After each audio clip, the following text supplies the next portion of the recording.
Hé, Talleyrand, va falloir se calmer, hein. Sinon, moi, je vous balance une métaphore bien vulgaire, je sais pas ce qui me retient. Ah bah tiens, rien, ah bah j'y vais. Talleyrand, vous êtes de la merde. C'est Napoléon qui parle comme ça le 27 janvier 1809 à son conseiller Talleyrand, alors qu'il est très en colère.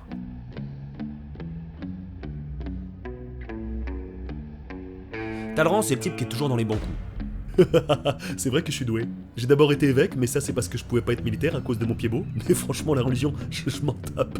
En plus, j'adore les meufs. J'ai ensuite pris le parti des révolutionnaires, mais je me suis barré à l'étranger comme un chacal quand j'ai senti que ça pouvait mal tourner. Et je me suis rangé du côté de Bonaparte quand j'ai compris que c'était un type sur lequel il était plutôt bon de miser. Bref, Talleyrand a trahi tout le monde. Bref, j'ai le flair.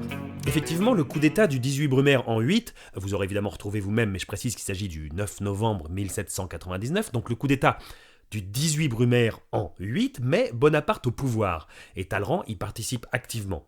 Bonaparte le prolonge dans sa fonction de ministre des Affaires étrangères et il devient son plus proche conseiller. Talleyrand, c'est un négociateur de grand talent, le meilleur au monde. Dites donc, Napoléon, vous me donnez votre cheval et vous pouvez me tirer l'oreille. Oui, Napoléon avait cette habitude bizarre de tirer les oreilles des gens très fort. Ça le mettait de bonne humeur. Bah non, Talleyrand, c'est pas du tout équitable comme échange, ça. Mais je dois avouer que c'est tentant. Non mais c'est vrai, vous avez raison, c'est pas équitable. Eh ben allez, vous pouvez me tirer les deux oreilles. Montrez-moi ce canasson. Ah non, mais là, les sabots sont pas neufs, hein. Non, désolé, mais pas de deuxième oreille. Talleyrand, vous êtes absolument fascinant. Top là.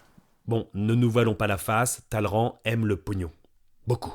Et voilà pourquoi ce serait mieux que je sois directement empereur. Vous en pensez quoi? Alors, attendez, excusez-moi. Hein. Oui, je disais pour les Américains, vous pourrez leur dire que s'ils veulent me parler, c'est 5000 dollars, bien sûr. Hein. Oui, vous disiez Napo. Ah oui, devenir empereur. Ah non, je crois que je suis pas pour. Vous êtes vraiment fascinant, Talleyrand. Pourtant, Napoléon, qui a un caractère de cochon et un bon esprit de contradiction, devient empereur le 2 décembre 1804, et Talleyrand est nommé grand chambellan.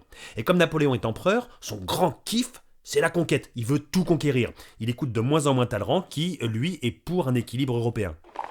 Par rapport à l'Autriche, j'ai pensé qu'on pourrait... Non, Talleyrand. Bah non, mais c'est parce que c'est pour l'équilibre européen. Et pour l'Angleterre... Non, Talleyrand. Bon bah alors, pour la Russie, je pense... Non, Talleyrand. Face à ce mur, Talleyrand profite de la rencontre entre Napoléon et le tsar Alexandre Ier de Russie en septembre 1808 pour trouver un moment afin de parler discrètement aux Russes, parce qu'il souhaite plutôt favoriser une alliance avec l'Autriche, plutôt que la Russie. Bon, votre majesté... votre tsar... tsar gesté, bon, Alex, cette idée d'alliance, c'est une belle connerie. Hein. Il faut que vous disiez non à Napoléon dans votre intérêt. Et ne le laissez pas vous tripoter l'oreille, hein. Et dites pas que c'est moi qui vous l'ai dit. Tiens, tenez, reprenez un peu de saumon, c'est cadeau. À demain. Talleyrand, faut m'expliquer là, le tsar Alexandre Ier veut plus faire alliance avec moi. Ah, vraiment? Ah non, là, je comprends pas non plus, là. Je lui ai bien dit et redit que c'était la seule issue possible pour lui. Ce jour-là, Talleyrand a trahi Napoléon. Non, j'ai sauvé l'Europe. Cassé. En décembre 1808, 3 mois plus tard, l'empereur guerroie en Espagne, donc encore un truc que désapprouve Talleyrand. Des rumeurs courent sur la mort de Napoléon, alors Talleyrand en profite tout naturellement pour comploter avec un autre gredin, Fouché. Ils se détestent, mais ils sont assez malins pour s'entendre dès qu'il s'agit de préserver leurs intérêts communs. Chateaubriand les avait surnommés le vice appuyé sur le bras du crime. Mais je te dis que c'est moi le vice.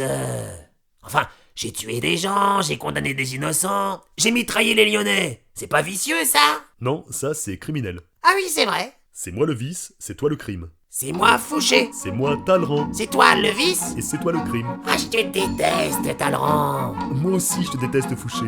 Bon, il est mort en Espagne ou pas, notre petit Napo? Mais je sais pas. Mais si c'est le cas, pas question de laisser les Bourbons revenir au pouvoir. Hein. C'est pas personnel, mais moi, les rois, par-dessus la tête. Hein. Quelle tête? Parce que si c'est celle de Louis XVI, faudrait déjà savoir où elle est passée.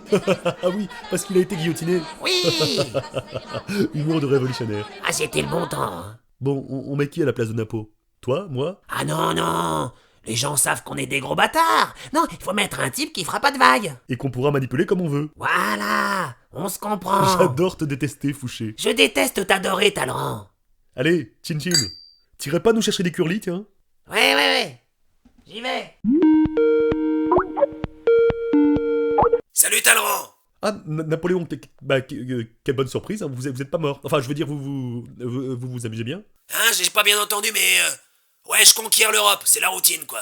Et sinon, vous êtes en forme. Je veux dire, vous avez été, je sais pas, grièvement blessé, ou non, hein. C'est qui? C'est Joséphine qui veut savoir quand est-ce qu'on remplace son cocu. Fouché, dis bonjour à Napoléon. Oula, j'ai oublié les chipsters, c'est important ça, les chipsters. Ah là, mes petits bonhommes, J'appelle d'abord Joséphine, ensuite je rapplique. Revenons donc à ce 27 janvier 1809, à son retour, c'est l'engueulade du siècle. 30 minutes pendant lesquelles Talleyrand reste impassible, accoudé à un buffet. Napoléon a ses mots authentiques, en présence également de Fouché et d'autres types sympas. Talleyrand, vous êtes de la merde dans un bas de soie. Ah, bonne métaphore, ça c'est bien vrai, hein, je lui avais dit. Ça va, Fouché, c'est pas la peine de la ramener. Bah oui, Fouché, franchement, on était deux pour le complot, hein. Je te déteste, Talleyrand. Bisous. Étonnamment, Talleyrand n'est pas envoyé en prison ou en exil, mais Napoléon le garde près de lui pour continuer à le conseiller tout en n'étant jamais d'accord avec ce qu'il lui conseille. Non, mais vous savez ce que c'est, Talleyrand, pour cette histoire de bas de soie, là. Bah, mes mots ont dépassé ma pensée, voilà. Non, parce que ça me fait mal de vous le dire, mais vous m'êtes indispensable, Talleyrand. Je sais. Allez, parlons plus jamais d'Espagne. Bon bah, apéro alors. Bonne idée, vous prenez quoi? Bah une petite sangria. Vous devriez en faire autant, hein. Allez, un, dos, tres, un machino de bailar la bamba. Vous êtes fascinant, Talleyrand. Quelqu'un veut des chipsters? Talleyrand trahira finalement Napoléon de nouveau en 1814, prenant la tête du gouvernement provisoire qui déchoira l'empereur de son trône après sa défaite et amènera au pouvoir Louis XVIII.